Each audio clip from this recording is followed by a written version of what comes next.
အားလုံးပဲမင်္ဂလာပါဒီနေ့မှာတော့အရန်ကိုလှပပြီးတော့မြင်ရတဲ့ရှုခင်းတွေကကိုယ့်ရဲ့စိတ်ကို relax လုံးဝဖြစ်စေတဲ့နေရာလေးတစ်ခုကိုခေါ်သွားမယ်အားလုံးပဲတူတူလိုက်ခင်နော်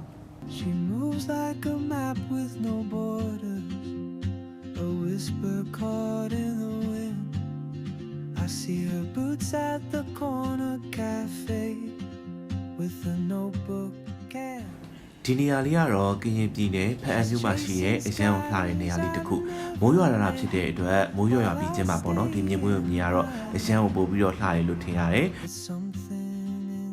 the အရန်ကိုလှတဲ့ဒီရှုခင်းတွေကိုမြင်တော့ကိုကိုတိုင်ကရှုခင်းတွေကိုလည်းမှတ်တမ်းတင်ခဲ့တယ်နောက်ပြီးတော့ရှုခင်းတွေနဲ့တွဲပြီးတော့အခုလိုလဲဓာတ်ပုံလေးရိုက်ခဲ့သေးတယ် oh traveler, you carry the sun in your stride.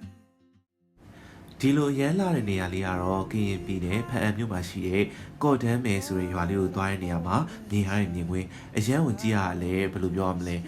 စိတ်ညစ်စရာတွေလည်းပြေပြောက်တယ်စိတ်ချမ်းသာမှုတစ်ခုလည်းရတယ်နောက်ပြီးတော့တောင်တွေပေါ်မှာရင်ဆိုင်နေတဲ့ဒီတိမ်ကြီးကိုကြည့်ရလဲတကယ်ကိုခန်းစားမှုရတာတစ်ခုပေးနိုင်တယ် Inside your wandering dance.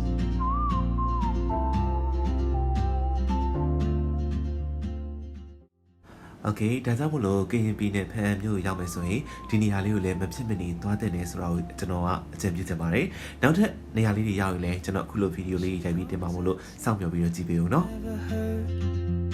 in languages I can't speak.